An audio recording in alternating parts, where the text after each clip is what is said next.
रक्षाबंधन म्हटलं की गोड पदार्थ आलाच. म्हणून आज बनवली आहे अगदी सोपी आणि चवीला मस्त अशी खोबऱ्याची वडी.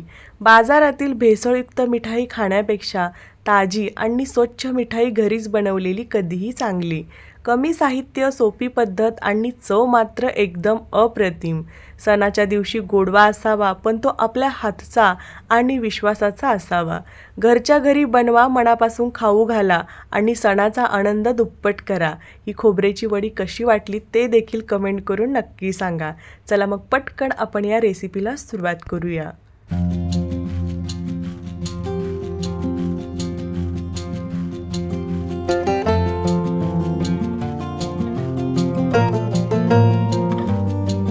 आज आपण बनवतोय महाराष्ट्रीयन खोबऱ्याची वडी, जी की पारंपरिक पद्धतीने केली जाते. त्याची चव म्हणाल तर एकदम अप्रतिम आणि बनवल्यानंतर सांगू का, एक महिनाभर टिकते. अजिबात त्या वडीला काहीही होत नाही. तर बघा, या ठिकाणी मी एका ओल्या नारळाचं खोबरं घेतलेलं आहे. तर खोबरं कोवळं असल्यामुळे याची पाट अजिबात काळसर नाही. जर खोबरं या ठिकाणी खूप जास्त निबर असेल ना, तर त्याची पाट थोडीशी काळसर असते. पाट जर काळसर असेल ना, तर ती आपल्याला काढून घ्यावी लागते. त्याच्यानंतर पुढे आपल्याला खोबरं कट करून घ्यायचं आहे. जर तुम्हाला खोबरं खिसून घ्यायचं असेल तरी देखील तुम्ही खोबरं खिसून घेऊ शकता. तर बघा, नारळाच्या वडीचे खूप सारे प्रकार आहेत. त्यातील आपण साधा सोपा पारंपरिक पद्धतीने केलेला हा प्रकार बनवतोय. तर बघा, खोबरं कट करून घेतलं. आता आपल्याला बारीक करून घ्यायचं आहे. बारीक करून घेऊयात. तर व्हिडिओ बघितल्यानंतर वडी बनवायला सोपं वाटतं, परंतु आपण प्रत्यक्षात ज्यावेळेस वडी बनवायला घेतो ना, त्यावेळेस खूप सारे प्रॉब्लेम येतात. जसे की खोबऱ्याचा खीस भाजत असताना कढईला चिकटतो, करपतो. त्याच्यानंतर साखरेचं आणि खोबऱ्याचं प्रमाण जर व्यवस्थित घेतलेलं नसेल तर वडी बनवल्यानंतर लगेच तुटते, महिनाभर टिकत नाही. त्याच्यानंतर जर आपण खोबरं व्यवस्थित परतवून घेतलेलं नसेल किंवा मग जे मिश्रण तयार झालेलं आहे ते व्यवस्थित शिजवून परतवून घेतलेलं नसेल तर तोंडात टाकल्यानंतर वडी कच्ची कच्ची लागते.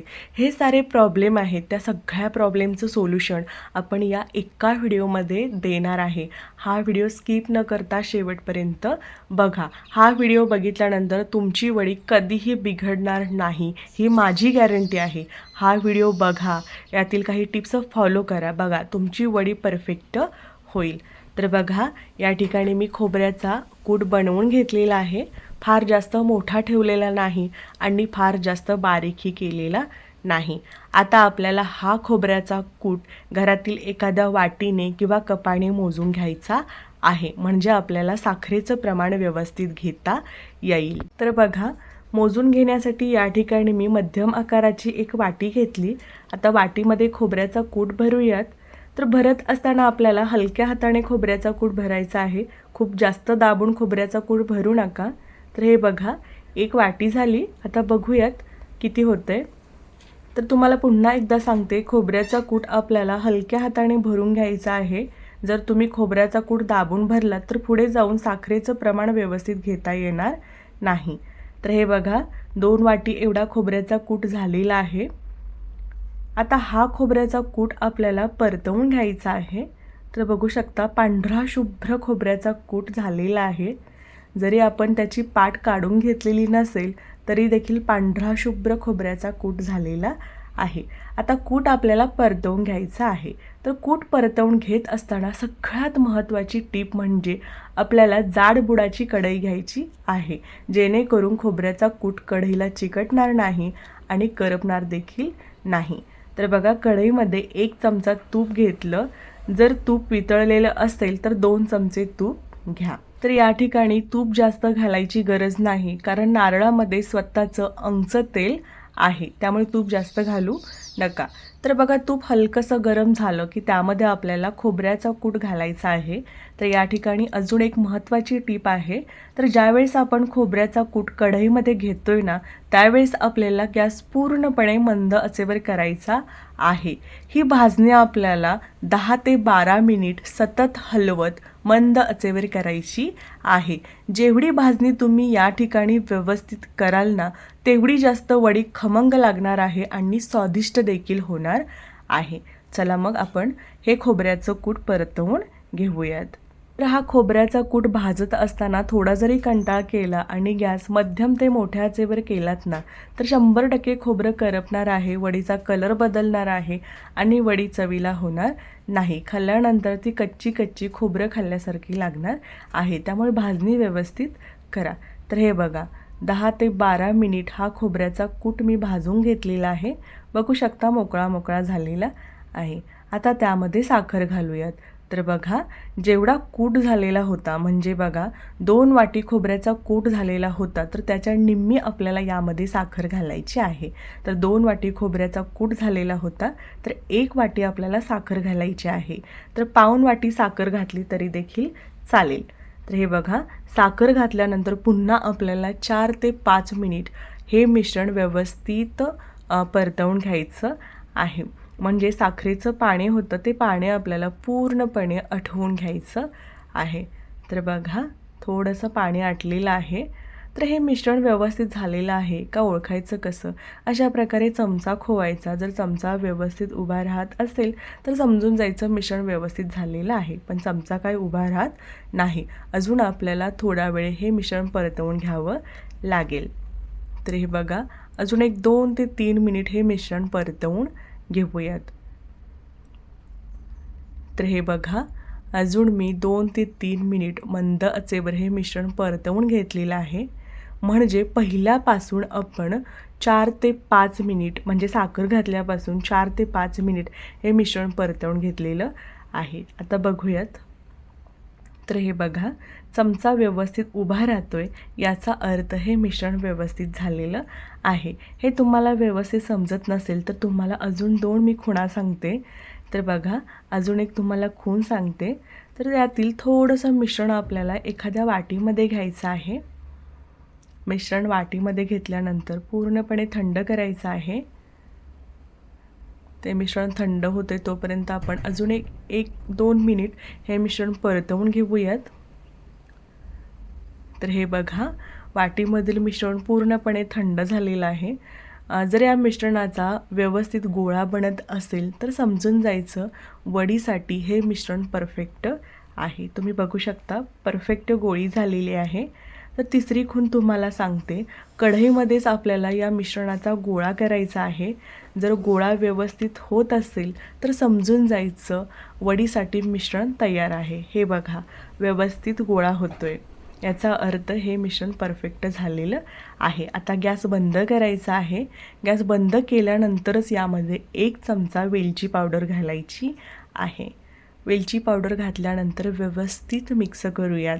तर या ठिकाणी वेलचीसाठी एक महत्त्वाची टीप, पदार्थ कोणताही असो तो पूर्णपणे झाल्यानंतरच आपल्याला त्यामध्ये वेलची पूड घालायची आहे. म्हणजे थोडक्यात गॅस बंद केल्यानंतरच आपल्याला त्यामध्ये वेलची पूड घालायची आहे, जेणेकरून त्याचा स्वाद त्या पदार्थामध्ये उतरेल. त्याच्यानंतर पुढे आपल्याला एका ताटाला थोडंसं तूप लावायचं आहे. तूप लावलेल्या ताटामध्ये आपल्याला हे मिश्रण घ्यायचं आहे. तर अशा प्रकारे ताटाला तूप लावल्यामुळे वडी पाडल्यानंतर ज्यावेळेस आपण वडी काढतो ना, त्यावेळेस अजिबात तुटत नाही. तर बघा, ताटामध्ये मिश्रण घेतलं. जोपर्यंत मिश्रण गरम आहे तोपर्यंत आपल्याला लगेचच उलतानाने थापून घ्यायचं आहे. जर तुमच्याकडे छोटी थापणी असेल तर त्या थापणीने तुम्ही थापून घेऊ शकता. थोडंसं थंड झालं की आपल्याला हाताच्या मदतीने हे थापून घ्यायचं आहे. जर थापणी असेल तर हाताने थापून घ्यायची अजिबात गरज नाही. तर बघा, व्यवस्थित असं मी हाताने थापून घेतलेलं आहे.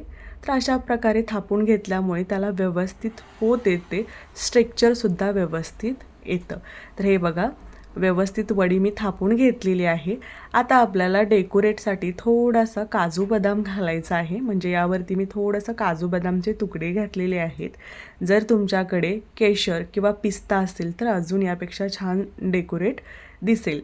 तर हे बघा, मस्त डेकोरेट केलेलं आहे. जर तुम्हाला अजून छान डेकोरेट करायचं असेल तर यावरती थोडीशी गुलाबाची पाकळी कट करून टाका, किंवा मग पिस्ता असेल तर पिस्ता घाला. तर हे बघा, आता वडी कट करून घेऊयात.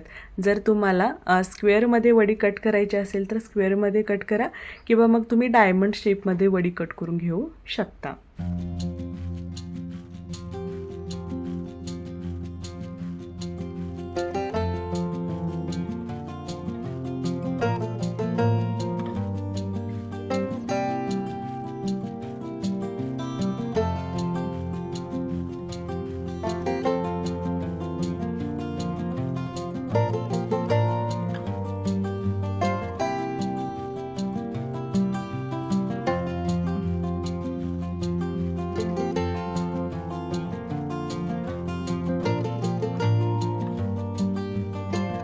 तर हे बघा, वडी मी कट करून घेतली.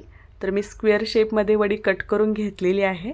तुम्हाला पाहिजे असेल तर तुम्ही डायमंड शेपमध्ये, जशी काजू कतली असते ना त्या शेपमध्ये जरी कट करून घेतली तरी देखील चालेल. तर हे बघा, अलगद वडी निघते, याचा अर्थ वडी परफेक्ट झालेली आहे. तुम्ही बघू शकता, अगदी परफेक्ट वडी झालेली आहे. तर या ठिकाणी तुम्ही अजून एक वडी बघू शकता, मस्त परफेक्ट झालेली आहे. वडी अजिबात मोडत नाही, याचा अर्थ वडी परफेक्ट झालेली आहे. तर ही वडी कधी परफेक्ट होते लक्षात घ्या. जर साहित्याचं प्रमाण योग्य झालेलं असेल, साहित्य व्यवस्थित भाजून घेतलेलं असेल किंवा मग मिश्रण व्यवस्थित शिजवून घेतलेलं असेल तरच ही वडी परफेक्ट होते. तर तुम्ही या ठिकाणी बघू शकता, वडी अलगद निघते, याचा अर्थ वडी परफेक्ट झालेली आहे. अजिबात या ठिकाणी वडी मोडलेली नाही. जर वडी मोडत असेल तर समजून जायचं साहित्याचं प्रमाण आपण व्यवस्थित घेतलेलं नाही, साहित्य व्यवस्थित परतवून घेतलेलं नाही. तर या ठिकाणी तुम्ही बघू शकता, सगळ्या वड्या व्यवस्थित झालेल्या आहेत. तर या वड्या आपण महिना ते 1.5 महिना हवाबंद डब्यात स्टोअर करू शकतो. अजिबात या वड्यांना काहीही होत नाही. वड्या बनवल्यानंतर थंड करायच्या आणि एका हवाबंद डब्यात स्टोअर करायच्या. अजिबात काहीही होत नाही. तर मागे सांगितल्याप्रमाणे सगळ्या प्रश्नांचे सोल्युशन तुम्हाला भेटलेच असेल तर या रक्षाबंधनला ही रेसिपी नक्की ट्राय करा. बघा, तुम्हाला आणि तुमच्या भावाला खूप जास्त आवडेल.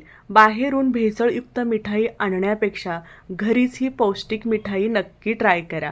बघा, तुम्हाला खूप जास्त आवडेल. तर भेटू अशाच एका नवीन रेसिपीमध्ये. तोपर्यंत मस्त खा, मस्त राहा. धन्यवाद.